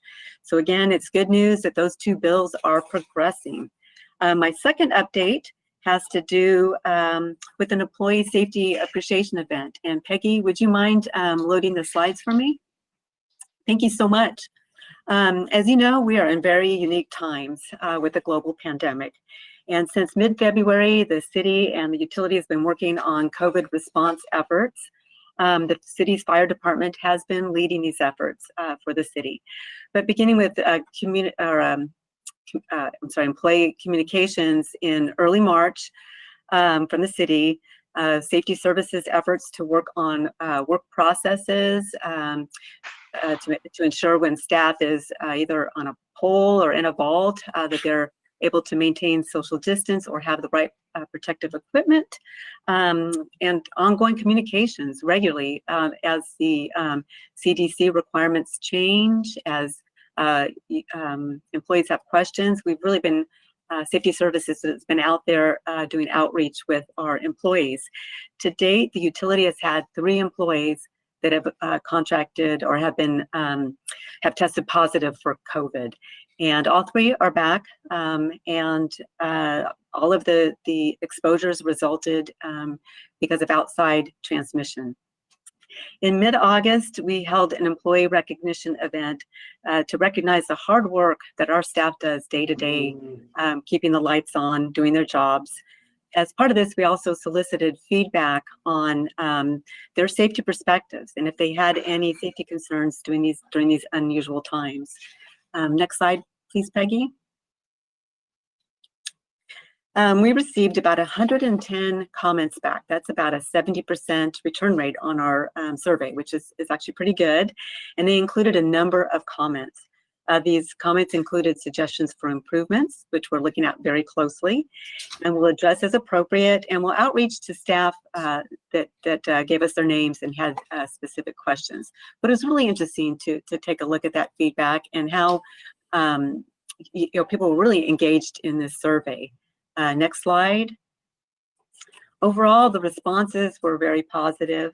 The feedback pointed out that continued safety focus and efforts to communicate are necessary. While most staff felt that the utility was doing a good job and that they and their coworkers were doing a good job to keep safe, there were a few that didn't agree. And so we'll continue to work to ensure that safe working practices are understood and implemented by all. In February, we will be providing a full safety presentation on all of our programs to the board. And we'll get into more aspects of our overall program. But this survey was put together kind of as an interim to our fall survey, just to check in with staff to make sure that their needs were being met, and to really identify where there are things that we could be working with them on, right now. And if there's any questions, I'd be happy to answer them. Hey, Janice, can I ask you to opine on that discussion we had regarding renewables and state policies, and you've seen some of the letters going back and forth between the different agencies, and where do you see from a legislative standpoint, regulatory standpoint, where this discussion is going regarding the rotating outages? You know what, I'm so glad you asked. I could barely contain myself because what's going on is the governor sent out a letter that you all may have seen saying what occurred was unbefitting and unacceptable for California. And in his letter, he did something pretty shrewd. He addressed it to all 3 of the 3 players, big players in utility industry, the ISO, the CEC, the CPUC. Not only did he address this to them, that he wanted an investigation and he wanted results, he called out each one for their area of expertise. So they couldn't respond back going, gosh, so-and-so needs to look at their forecast. So-and-so needs to do this. So he really put it to those large regulatory bodies, or I shouldn't call them regulatory because the ISO is not regulatory, but he put it to them hey, you guys have to get to the bottom of this. They responded back, little bit of finger pointing, but yes, we'll work together, and we're going to be investigating the jurisdictional and non-jurisdictional utilities. And sitting flat in the middle of this letter was this, big paragraph. It had nothing to do with the state's green energy policies. So, that's kind of what the mantra is. But what they're looking at is, okay, then do we have to look at our policies that support our green policies? Do we have to look at our reliability standards? Do we have to make sure, right now we've got a 15% reliability standard, but it's kind of across the board. So they're probably going to get into some subtleties of, is all reliability equal? Do people need to start looking at time frames for reliability, seasonal, hourly, type of thing. Also import capabilities. One of the things, we import energy, and in this situation, there was a lot of concern. Graham pointed out that that it was hot everywhere, so it was almost a perfect storm of a problem. But there's some rumor we're hearing rumbling around that the import limits on the interties may be set too low. It's something, a proceeding we're working on. They call it MIC. It's maximum import capability. So I think that's going to be looked at closely. Do we have that set? I think this is going to be a good shakeup. We look at our energy systems, our transmission lines, and they were all developed for a different type of generation, for gas generation. And we've had really a sea change, and it probably is time to look at everything. But I think the reality, and maybe it's an unfortunate reality, that it's not, no one's going to, the green energy policies will be questioned somewhat, but the focus will be more toward how do we make those work? What type of generation resources do we need? What type of ancillary, services? Looking at different policies. Our efforts are going to be to make sure that the beneficiary pays, that that things are not costs aren't unfairly put on our customers, because of, as Graham talked about and Duku talked about, our resources were there. So it is going to be very interesting. Heads will roll. The governor does not want to lose his job, and so now we're kind of all in the corner. So it is going to be interesting times. I think if this happened in July, we'd be seeing a lot of legislation, but because it's less than a week to the end of the session, it's going to be hard to ever do that. So more to come. Janice, are we hearing anything from gas lobbies or anything like that yet, or is it still kind of the quiet before the storm? I think they're being quiet, but I think that they're, we're hearing from the independent power producers that, and they're always more of a vocal group, and they're like, see, we need gas generation. And to Graham's point, a lot of the ones through cooling, they were given an extension, a reprieve. There may be efforts to extend their lives a little bit longer until I think we talk about all this. Timing's everything. When they wanted to do these renewable mandates initially, like in a couple of years, we said, gosh, we need time to transition. We've got these coal units, we have all of these resources, and time is our friend. And again, I think this maybe just makes that argument a little more clear that yes, we can get there, but we have to do it thoughtfully, and we may not be able to do a lot of the things overnight, such as closing down some of the gas units, the ones who get, cooling units. Thank you, Janice. Appreciate it. So you kind of get a different flavor, right? You've got the operational side of things, but also the policy and legislative and regulatory side of things as we address this issue. Any questions from members of the board? Yes, I have a question here for Janice.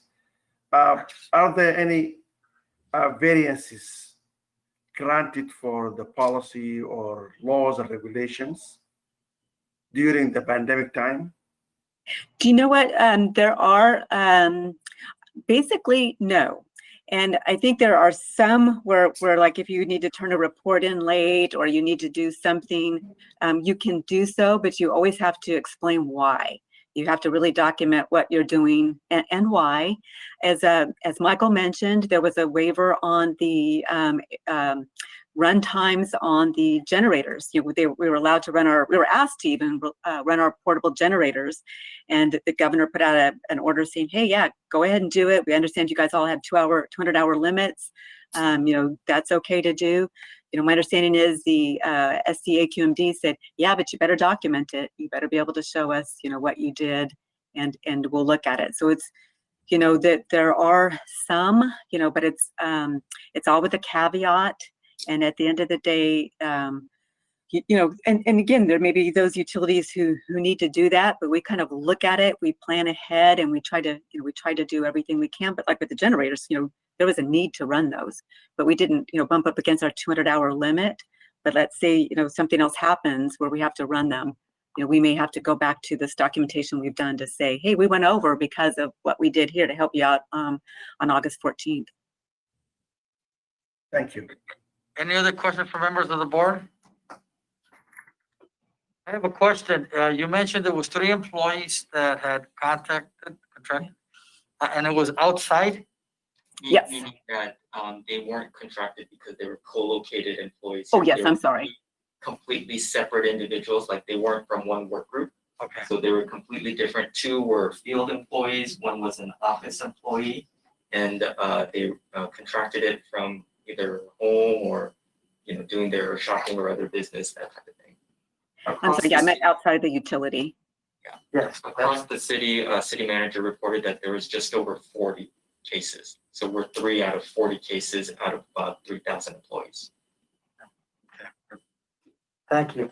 Kind of confirms with what we're seeing in the industry that I'm with, that most of it is happening where folks go home, they have that Sunday barbecue, they get comfortable, they drop their guard, relatives come by, and then it happens. So, yeah.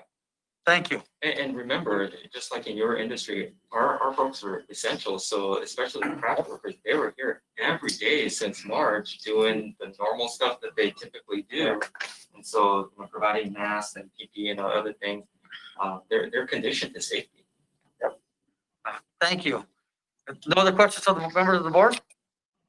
Thank you. Then we'll move on to items by secretary. Okay, Mr. Chair, I have an employee recognition that I would like to start with. And let's go to the next slide. I have a couple slides here. The lady in the middle, her name is Sandra Marsh, and she works out of our community and sustainability program. And I was forwarded this voice message from a customer to Sandra's supervisor, who is Lisa Estrada. And I just wanted to paraphrase what was in there. There's a few personal things that were in the voice, so I didn't want to share the voice and share personal information. I've been a resident in the community since 1997. And actually, after Peggy, once we get through that, I think Sandra is on. Okay, all right. I'm giving you a call to give you accolades for one of your staff, Sandra Marsh. She yesterday personally visited my home to ensure that I can submit the rebate for the air conditioner that we put in. I'm a 64-year-old Vietnam veteran with limited mobility, and my wife is an ICU CCU RN that is out for medical issues. That young lady left her office, came all the way here, make sure I pick up the application, and also to inform me that as a vet, I'm eligible for another program. And she gave me a list of the contacts in case I needed social services. What I'm trying to say is that I've never, ever known anyone to go out of their way far beyond the call of duty like that, like Sandra Marsh. Ma'am, she's outstanding. I can't give you enough accolades. And I just want to bring her to your attention. I was overcome by that act. She's an asset to the Public Utilities Department. So I work with Sandra. This is a weekend event, or sometimes there's a holiday, like this is the Veterans Day event. She brings her daughter with her, and so she is fully committed to helping all of our customers with a big smile on her face and just a can-do attitude. So this is another event where Sandra was helping to organize. So she's just somebody who's very pleasant, very people-oriented. She actually started in our customer service area, taking calls and doing all sorts of things. So she's predisposed to helping people. And then she made her way here to community sustainability, where she's now helping people with efficiency projects. So I think we have her on the line, Peggy. We do. Okay. Sandra? Yes, hi, good evening. Sandra, thank you very much for your service. It was really touching to hear that, that compliment from that resident. And I was wondering if you could just share with us a little bit about, what compelled you, this is not something you have to do certainly in this time during a pandemic. What kind of compelled you to take the actions that you did? Well, first of all, I was going to cry again just listening to you say, repeat his words when Lisa forwarded me the message. It was very touching. I did not do it for any recognition. Just in speaking to him, he wasn't able to take a picture, and he wasn't very tech savvy. So I just compared that with my dad, and my dad needing the help and just somebody being there. Oh, I'm going to cry. So I just felt compelled to go to his house. And then when I went over there, I found out that his wife was suffering from another illness and was an RN. She's not working right now due to her disability. And I just felt moved, compelled to go and help him. Just I'm sure like anybody else would have done. Thank you, Sandra. So, again, we're not perfect. We make some mistakes when it comes to customer service, but we do have people who really care about trying to do their very best to help customers, whatever their situation is. And Sandra is one of those. So we wanted to recognize her. We gave her a little certificate and a small gift card, and just wanted to say thank you very much, Sandra. We hope that you continue to do the work. She's now committed to drive to every person's house that she contacts in order to drop off their application. Thank you. Yeah, thank you very much. Appreciate it. Thank you, Sandra. Thank you very much. No, thank you. All right, a few other items planned for next month. We have a presentation on revenue protection. Revenue protection is what happens when people try to steal utility services, and it's usually a pretty interesting presentation. And then update on our emergency response, very timely. And then a presentation on our power resource mix and that power content label that the state requires. And then we have a first annual change order, I think it's our second annual change order report that will provide the items for next month. A couple other notes, we have a new city manager. His name is Jim Vanderpool, and he starts on September 8th. And he comes to us from the city of Winter Park, which is real close by. And so I get to meet him this coming Monday, and I haven't had the opportunity to work with him before. So looking forward to that. And hopefully he can come and visit the board one day too. And then just wanted to inform the board that the city manager, interim city manager, is working with our human resources and finance departments and is preparing what's called an accelerated separation package or program. And what that means is, given the financial situation that the city is in, well, we're holding our own. The city is in a pretty dire financial situation. So they're making a buyout program available for people who are on the cusp or thinking about retiring. So Will that include us or not? it will. It will. They can't restrict it to certain, I guess it could, but they're not going to restrict it to certain departments. They're going to make it available. We do have a number of people who are a little bit older and are eligible to retire. So we are anticipating that we're going to lose some experience out of this. But at the same time, if those folks are close to retiring, I want to thank them for their service and not restrict them from taking whatever this package looks like. So it will have an impact. We train really hard on leadership, technical, management, supervisory. So we anticipate this. I think the tough thing is if it all comes at once. And so we are, potentially going to lose those people. So just wanted to make sure that the board is aware that this is something that's going on. We're currently in a hiring freeze. There's a few exceptions that we may need, like troubleshooters and essential people that we absolutely need. So we're working our way through that as a city. And that's all I have, sir. Thank you. We'll move on to items by board members. We'll go down. Member Bala? Anything to, any item from Member Bala? With us still? No? Member Showalter? I just have one comment. After all the discussion tonight about all the issues going on, I just want to say that we are so blessed to have Sandra Marsh on our team at the Public Utilities. That story just made me cry, and I just so appreciate that we have employees like that on our public utilities. Thank you, Sandra. If I were there in person, I would thank you in person. But anyway, thank you for what you do, because that's part of the reason why Anaheim Public Utilities is such a special organization. People like you. Thank you. I appreciate that. Thank you. Member Abdul Rahman? Yeah, I just want to echo again. Thank you, Sandra, for your taking care of that the person, and you handled it very well, and we appreciate that. That's all I have. Thank you. Member Baroldi? No, just great job, like everyone else is saying. And everyone stay safe over the next month. Thank you. Member Gaona? I just want to say thank you, Sandra, for what you've done, and I almost cried when you when Dooku was reading the letter, and it really hit home to me also as well, because I'm a veteran myself, and I remember meeting you in Veterans Day at our ceremony here across the street. But once again, from the bottom of my heart, thank you very much for what you do. Don't stop. You're a great example. The board, and I mean, our leadership is amazing. I feel so lucky to be part of this board. I feel very honored. I'm learning a lot every single day. I'm getting questions from the public as well. And if I don't know something, I'm going to call you for sure, Allison. But it's just, I feel so blessed.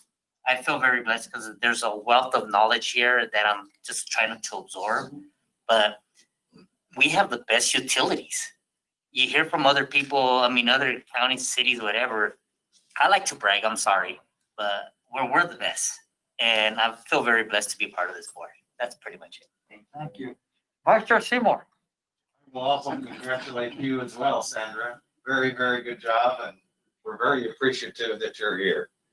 The second thing I have is that I got the opportunity to tour the Lenane water treatment plant and got to see the new and improved system that we've got there. It is well worth your time. You can create that time to take that tour. You'll find out that it is a reasonably complex and very thorough way that we actually get our water treated and tested, and making sure that our customers have the right quality of water. What was also impressive to me was the redundancies available within that whole system. If water gets turned off one place, we can get it from another place. So we have reliability, which is our key word that is there. And Michael did a very good job of improving the track around the plants and tables, and it really looks nice.